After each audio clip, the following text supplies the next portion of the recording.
Welcome back everyone to the State of the Nation. Now the Japanese government seems to be very unhappy about the vehicle taxes imposed on Japanese vehicles that's entering the Sri Lankan market. In fact, recently delivering his remarks at a roundtable meeting last week, the Japanese ambassador to Sri Lanka said there is high taxation on electric vehicles being imported from Japan compared to those coming from other countries. We cannot forget that Japan was one of the leading nations to assist us with negotiating a deal with our bondholders after Sri Lanka declared bankruptcy and helped us to mediate with them to come into a deal. Now, it's not just the Japanese government that's lamenting on high vehicle taxes. It's the same with the Vehicle Importers Association. We asked the president of the Vehicle Importers Association, Prasad Manage, to comment on the matter to say whether they are satisfied or not with the tax process. But then again, he refused to say anything right now because the government seems to be speaking to the association and the talk seems to be positive.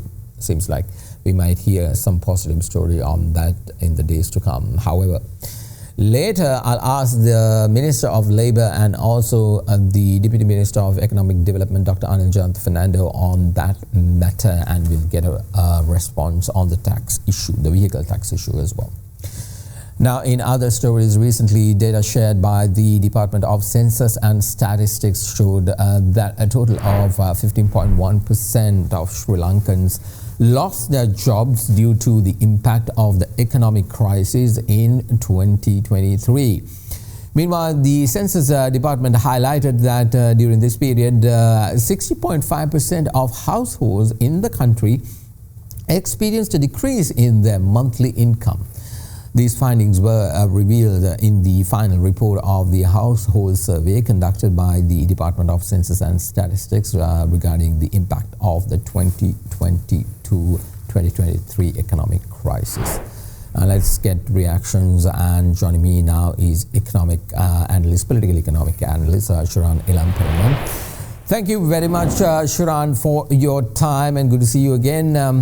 I'm sure you read the report from the Government Census and Statistics Bureau, the department rather, that closer to 15% lost their jobs in the recent economic crisis, on top of a 4.3% of the already existing unemployment rate within the country.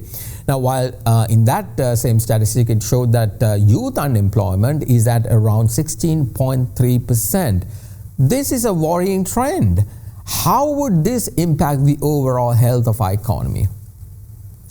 Hi, Mahieash. First of all, nice to see you again, and thanks for having me on the show again. It's always an honor. The statistics you mentioned and the trend, right, of unemployment, youth unemployment, obviously very, very concerning. Not a good sign for any economy. Let me be perfectly clear. There is no economy without people working, right? People working productively, producing value, producing goods and services, that is the foundation of an economy. And unemployment is, the worst sign that you could have for an economy. The current unemployment, obviously comes on the back of a lot of crises that have hit the Sri Lankan economy. You have, for example, the debt crisis that happened in 2022, and the impacts of COVID-19 before that, the impacts of the Easter attacks before that, and so on and so forth. So it's not surprising to see these numbers.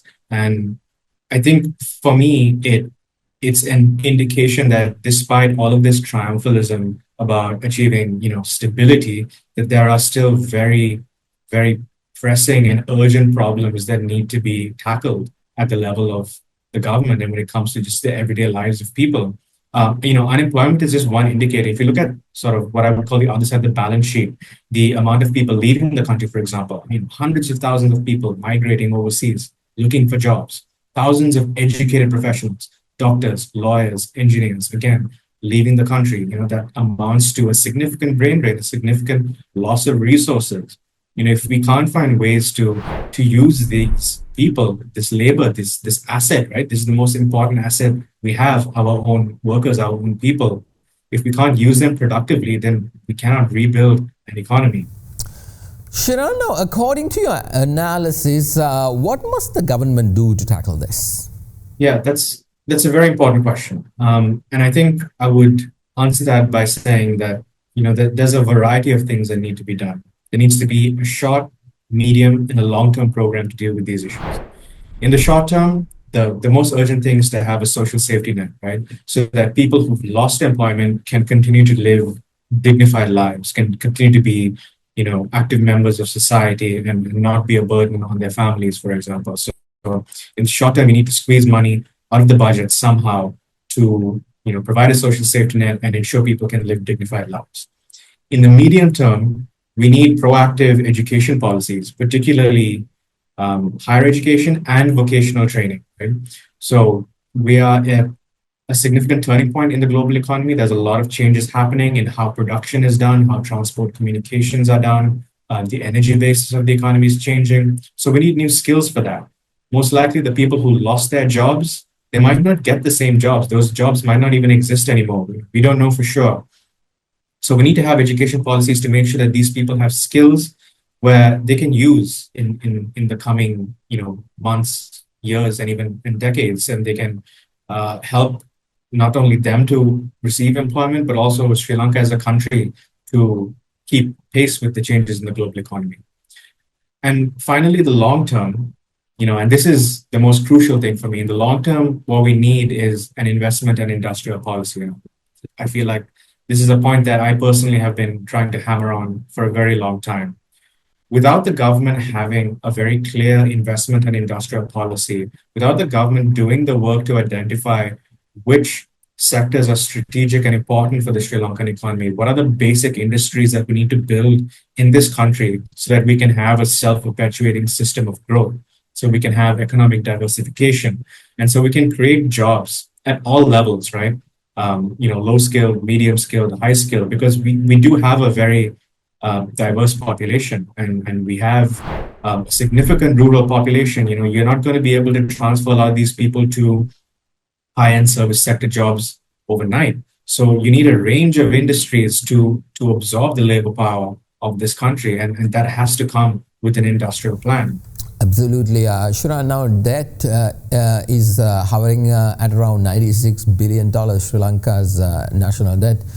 We keep accumulating debt, but then we talk about debt servicing that will start, I think, around in 2027. How do you see that impacting the economy overall? That's $1 million question. There have been, I think, more and more voices. At first, it was a few dissenting voices, but now more and more are pointing out that 2027, 2028 are going to be a real challenge.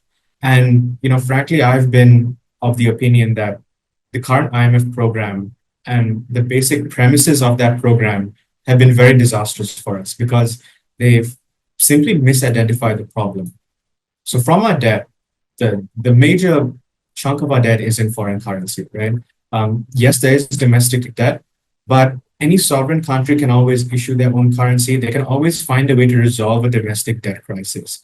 Resolving an external debt problem in foreign currency, that's the challenge. Sri Lanka, we cannot issue US dollars. Only the US has the exorbitant privilege to issue their own currency. So how do we earn that? That's simply not there in the IMF program. There's nothing about the external account in the IMF program.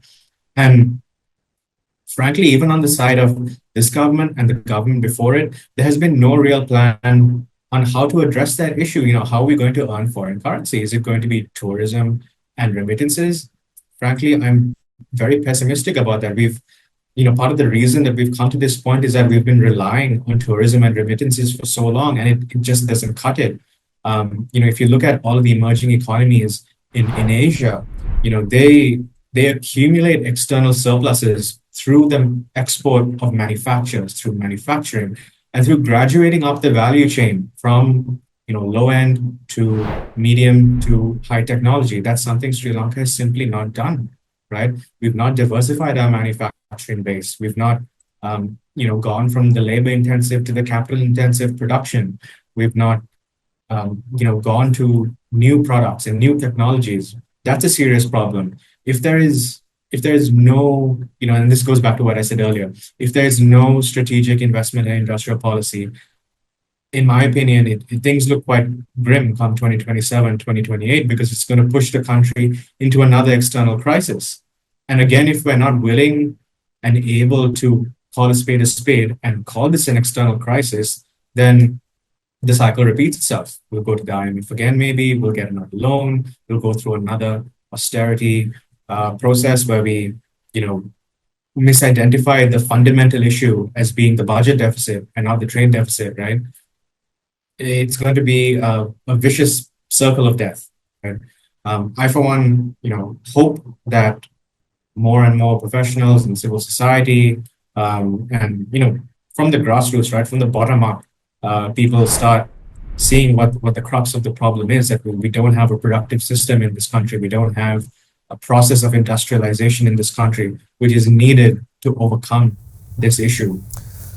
Absolutely. Let's wait and see. Shiran, as always, good seeing you and talking to you. Let's leave it at that. Thank you very much. That was Shiran Illanperuma, political economic analyst. Let's take a short break, and when we return, we'll have the Deputy Minister of Economic Development and also Minister of Labour, Dr. Anil Jayantha Fernando, who will give us some clarity from the government's perspective on these issues which we discussed tonight. This is the State of the Nation. Back in a moment.